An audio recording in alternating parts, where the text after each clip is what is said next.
Hare Krishna, dear devotees. Dandavat Pranam. Today, reading from the book Coming Back, The Science of Reincarnation by His Divine Grace A.C. Bhaktivedanta Swami Prabhupada. Reading the chapter Almost Incarnation. The living entity who has received his present body because of his past fruitive activity may end the result of his actions in this life. But this does not mean that he is liberated from the bondage to material bodies. The living entity receives one type of body, and by performing actions with that body, he creates another. Thus, he transmigrates from one body to another through repeated birth and death because of his gross ignorance. Srimad Bhagavatam 7.7.47. Sensationalistic US weekly tabloids are rife with unscientific notions about reincarnation, presenting startling new evidence practically every week. And more paperback books claiming to tell the real truth about past life guld the market. But who to believe and what to believe? Can the National Enquirer and the other similar publications really be accepted as authorities on the science of incarnation? Out of body experiences are one tangential aspect of reincarnation that has been widely publicized. While many of these out of body reports may well be true, they do not provide us with any real information. Reports of such occurrence may help to convince readers that there is indeed another reality beyond the body, consciousness, or the soul. But this is not new information, for this knowledge has been available for years. The Vedas explain that consciousness is a symptom of soul and therefore has a separate existence from the body. From even a cursory study of more than 5000 years old Bhagavad Gita and other Vedic literature, the existence of soul as distinct from the body becomes obvious. It is not surprising to a student of Vedic science to hear that the soul, carried by the subtle body, may temporarily go beyond its material tabernacle during dreams or near death experience. False ego means accepting the body as oneself. The sense of I am is ego. But when the soul becomes contaminated or conditioned by the matter, he identifies with the body and thinks that he is a product of material nature. When the sense of self is applied to reality or the soul, that is real ego. Reincarnation, the real out of body experience. Out of body experience are really nothing new. Everyone has had them, for dreams are nothing less than out of body experience. During sleep, we enter the dream state when our subtle body leaves the gross form and enjoys a different reality on a subtle plane. The subtle body is a vehicle which carries the soul out of the body and into another new body at the time of death. A fairly common type of out of body experience has been documented in cases of near death, when subjects describe how they seem to hover above their own bodies at the scene of an accident or over the operating table observing their own bodies without feeling physical pain or discomfort, although many had been declared clinically dead. Even while the gross body is inactive, the subtle body is active. As already noted, the subtle body sometimes carries us into dreams while our gross body lies sleeping in the bed.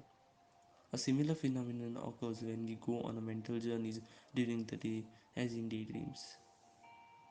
In special circumstances, during a close brush with a death, people enter a state researchers have termed the near death experience. In some cases, the terms near death experience and out of body experience can be used interchangeably.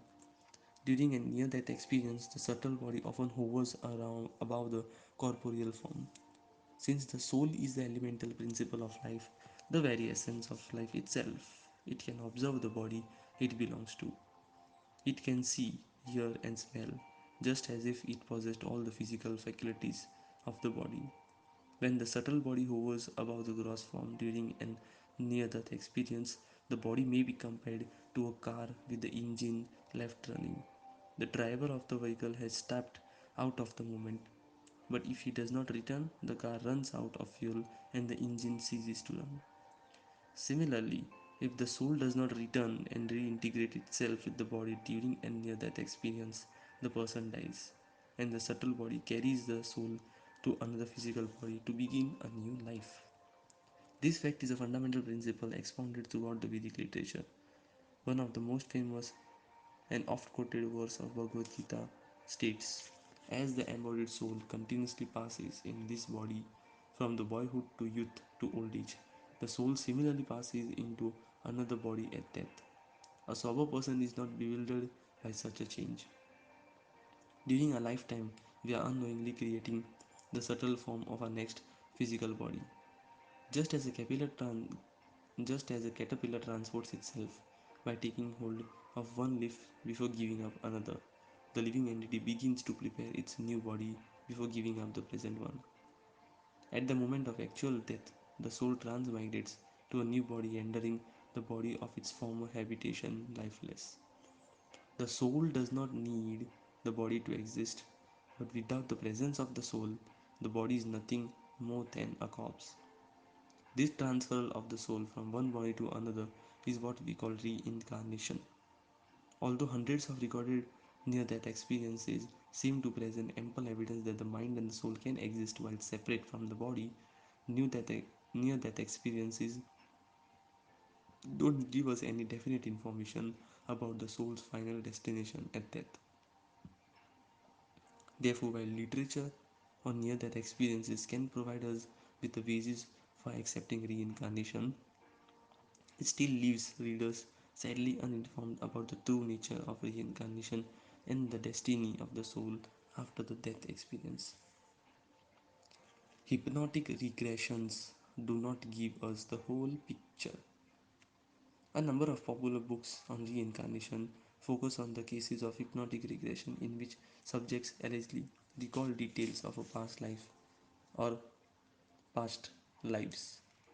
One such book, The Search for Buddy Murphy, became a bestseller in 1950s.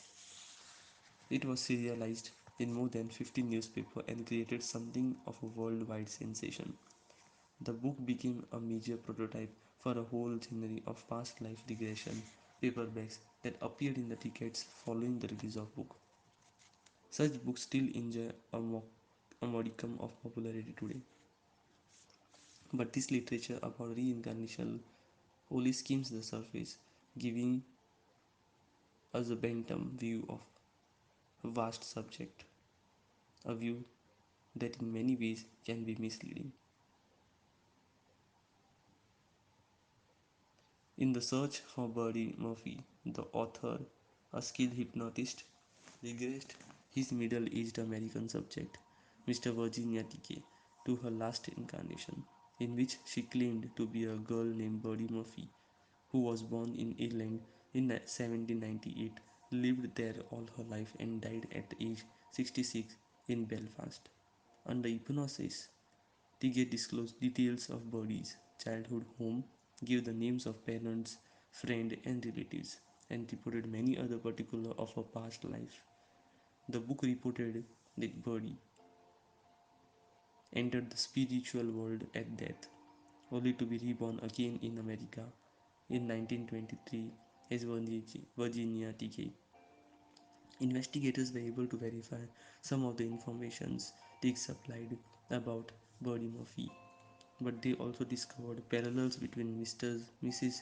Tigger's child and that of Birdie Murphy that she described under the hypnosis.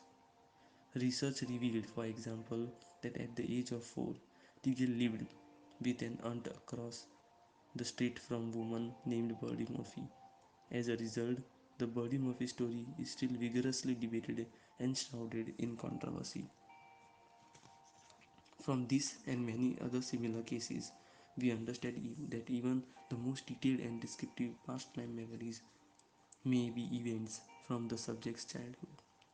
Psychologists studying these cases have deliberately induced hypnotic states in which subjects come up with possible yet entirely fictional accounts of their former incarnation. This isn't to say that all hypnotically induced past life accounts are fabrications, but separating genuine memories from unconscious fantasies require a great deal of effort and is often not possible. Not only can childhood memories be taken under hypnosis for past life, but also any thought, a recollection of stories heard in childhood, books read in the past, or even purely imaginary episodes or situations can easily be mistaken for real past life experiences. Therefore, the hypnotic regression approach to reincarnation often operates on shaky ground. Another common fallacy with the past life regression is the inexplicable gap between present life and the last incarnation. For example, the subject who thought she was Buddy Murphy claimed to have died in 1864 in her last life, living a 60-year period before her next incarnation as Virginia Teague. The book indicates that during this period the soul of Buddy Murphy lived in spiritual world. Hare Krishna. Thank you very much. Srila Prabhupada ki Jai.